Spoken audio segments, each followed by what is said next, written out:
अस्सलाम वालेकुम नाजरीन, आज मैं फिर हाजिर हूँ एक दिलचस्प वीडियो के साथ। चलते हैं हम वीडियो की जानिब। ये ज़िंदगी की एक बहुत बड़ी हकीकत है कि शुरू में तो हम सफ़र की जानिब से मिलने वाली मोहब्बत बहुत अच्छी लगती है, लेकिन गुज़रते वक्त के साथ साथ इसमें कमी देखने में, जिसकी वजह ये भी समझना मुश्किल होता है।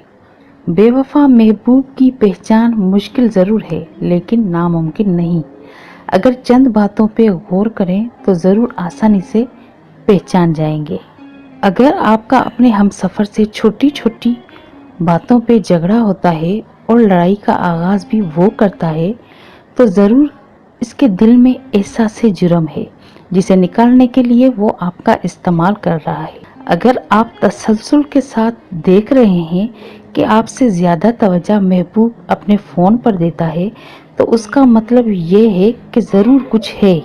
अगर वो किसी ख़ास शख्स की मुसलसल बुराई करता रहता है और उसके बारे में नापसंदीदगी का इजहार करता रहता है, तो मुमकिन तौर पर वो आपको धोखा दे रहा है, क्योंकि इस तरह आपके इस शख्स पे कतई शक नहीं करेंगे जो आपके महबूब को नापसंदीदा है। एक आसान तरीका ये भी है कि जो फर्द झूठ बोलता है या फिर उसके दिल को एहसास जुर्म होता है, तो वो अक्सर आंखें मिलाकर बात करने से कतराता है।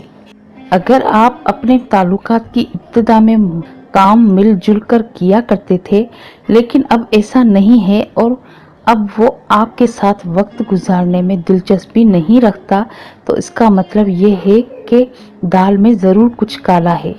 अगर आपने कुछ गलत नहीं किया और ना ही कभी कुछ छुपाना चाहते हो, तो आप अपने साथी को अपना फ़ोन दिखाने में ज़रा नहीं हिचकिचाएंगे। लेकिन इसके बरक्स अगर आप अपने महबूब का फ़ोन मांगे और वो टाल मटोल से काम ले देने के बजाय खिड़की से बाहर फेंके, तो मुमकिन तौर पर मामला कुछ गलत है।